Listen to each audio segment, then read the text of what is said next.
مذہب جو بھی ہو وہ انسانیت کو آگے بڑھاتا ہے، اس میں کوئی ٹکراؤ کا مسئلہ نہیں ہے۔ میں صرف یہ کہنا چاہتا ہوں کہ جس کا جو مذہب ہے وہ اپنے مذہب پر عمل کرے، لیکن انسان ہونے کے ناطے ہمیں ایک دوسرے کی ہمدردی کرنی چاہیے۔ ہم سب ایک ماں باپ کے اولاد ہیں، اس میں کوئی فرق نہیں ہے، اور ہر مذہب یہ بات کہتا ہے کہ کمزوروں کی مدد کی جائے، جو پریشان حال ہے ان کے آدمی ہاتھ بٹا دے، کچھ کام کر دے۔ یہ ہماری بہت بڑی ذمہ داری ہے۔ ہم یہ نہ دیکھیں کس مذہب کا ہے، بلکہ ہم یہ دیکھیں کہ وہ انسان ہے، اور انسان ہونے کے ناطے ہم پر بڑی ذمہ داری عائد ہوتی۔ دو باتیں اگر ہم سمجھ لیں، اپنی ذمہ داری سمجھ لیں کہ جو ہمارے کام، ہمارے ذمے جو کام کیا گیا ہے وہ کام ہمیں کرنا ہے، تو پورا نظام ٹھیک ہو جائے گا، پورا ڈھانچہ ٹھیک ہو جائے گا۔ اور دوسری بات یہ کہ مذہب آڑے نہ آئے، بلکہ انسانیت کی بنیاد پر ہم ایک دوسرے کے ساتھ دیں، ایک دوسرے کی مدد کریں۔ اور میں آپ سے صاف کر دینا چاہتا ہوں کہ ہرگز اس کا یہ مطلب نہیں ہے کہ ایک مذہب والا دوسرے مذہب میں گھس جائے اور دوسرے مذہب والا دوسرے مذہب میں گھس جائے، یہ تو نہیں ہو پائے گا۔ اپنے اپنے طریقے ہیں، لوگ اپنے اپنے طریقے اختیار کریں گے، اس کی ہمیں امید بھی نہیں کرنی چاہیے۔ اب ہم سوچیں کہ ہمارا ہندو بھائی آ کے مسجد میں نماز پڑھے، یہ نہیں ہوگا۔ کوئی ہندو بھائی سوچے کہ ہم جا کے مندر میں عبادت کریں، یہ نہیں ہو پائے گا۔ سب کا اپنا اپنا نظام ہے، وہ اپنا اپنا کام کرے، لیکن انسان ہونے کے ناطے ہم سڑک پر ہیں، ہم بازار میں ہیں، ہم کہیں پبلک پیلس میں ہیں، اس میں کون سا فرق ہے؟ ہم ایک دوسرے کے کام آئیں، ہم ایک دوسرے کو محبت کی نگاہ سے دیکھیں، یہ بہت بڑی چیز ہے۔ اور میں بس چونکہ وقت بہت زیادہ ہو چکا ہے اور آپ حضرات بہت دیر سے وہ اچھی اچھی باتیں سن رہے ہیں، تو آخر میں صرف ایک واقعہ میں سناتا ہوں، اداہرن دیتا ہوں، پھر بات مکمل کر لوں گا کہ دیکھیے اس وقت جو حالات ہیں اور ملک کو اگر بگاڑا جا رہا ہے تو کیا ہماری ذمہ داری نہیں بنتی کہ ہم ملک کو بچانے کی فکر کریں؟ اور اس کا اداہرن میں دیتا ہوں کہ ہمارے مولانا علی میاں جو یہ تحریک ہے پیام انسانیت کی، میسج آف ہیومنٹی، اس کے جو فاؤنڈر ہیں مولانا علی میاں، بہت بڑے ودوان آدمی تھے، بڑے تھنکر تھے، مفکر تھے۔ ان کا واقعہ میں سناتا ہوں۔ بیمار تھے وہ، ندوے میں، لکھنؤ میں ایک بہت بڑا تعلیم کا سینٹر ہے، وہاں تھے، وہ ایک یونیورسٹی ہے۔ اس وقت کے جو پردھان منتری تھے اٹل بہاری واجپئی جی، وہ مولانا کو دیکھنے کے لیے آئے، میں وہاں موجود تھا۔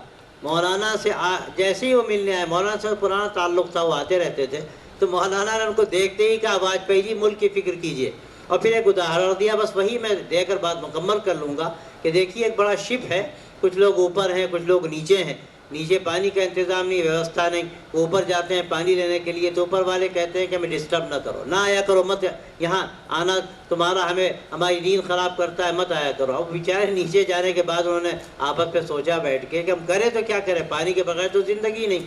تو انہوں نے سوچا لاؤ اسی شپ پہ ہم سوراخ کر لیتے ہیں، پانی آ جائے گا، ہم پانی لے لیں گے۔ اب وہ ٹھک ٹھک کرنا شروع کیا، انہوں نے شپ میں سوراخ کرنا شروع کیا۔ اب اوپر والے اگر مطمئن ہو جائیں کہ چھٹی ملی، نیچے والے اوپر نہیں آتے، تو اس کا نتیجہ کیا نکلے گا؟ جب پانی بھرے گا تو نہ نیچے والے بچیں گے نہ اوپر والے بچیں گے۔ اس لیے جو اس ملک کی کشتی میں سوراخ کرنے والا ہے، ہمیں ہاتھ پکڑنا پڑے گا اس کا۔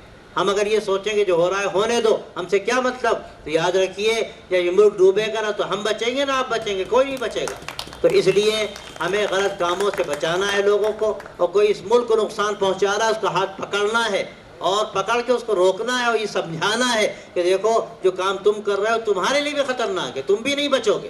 تو یہ ایک بنیادی بات ہے، ایک تو اپنی ذمہ داری کو ہم محسوس کریں، اور دوسری بات یہ کہ مذہب کو آڑے نہ آنے دیں۔ کوئی کسی مذہب پہ عمل کر رہا ہے وہ کرے، لیکن انسان ہونے کے ناطے ہم ایک دوسرے کی مدد کریں، ایک دوسرے کے کام آئیں۔ اور آخری بات یہ ہے کہ اگر کوئی ملک کی کشتی کو سوراخ کرتا ہے تو ہم یہ نہیں ہونے دیں گے، ہم اس کا ہاتھ پکڑیں گے۔ یہ تین باتیں اگر ہم نے سمجھ لی، میں بہت بہت آپ کو دھنیہ واد کہتا ہوں، شکریہ ادا کرتا ہوں جن لوگوں نے اس کا انتظام کیا، گلدستہ سجایا، واقعہ ہے یہ، اور ہمارے جن بھائیوں نے بات کہی، سچی بات کہی، یہ گلدستہ سجایا گیا، رنگ برنگ کے پھول یہاں پر موجود ہیں، اور میں خاص طور سے میئر صاحب کا شکریہ ادا کرتا ہوں، مجھے ان کی باتیں بہت اچھی لگیں، اور میں سمجھتا ہوں کہ ان کی قیادت میں یہ شہر اور یہ صوبہ ترقی کرے گا، خاص طور جموں شہر ترقی کرے گا، اور لوگ اپنی ذمہ داریوں کو سمجھیں گے۔ اگر ہم یہاں سے ایک میسج لے کر گئے، انسانیت کا میسج، محبت کا میسج، ایک دوسرے کی ہمدردی کا میسج، بغیر کسی فرق کے کوئی کسی مذہب کا ہے اور کیا کرتا ہے، ہمیں اس کا ساتھ دینا ہے، اور یہ برائیاں پھیل رہی ہیں، نشے کی برائی اور دوسری برائیاں،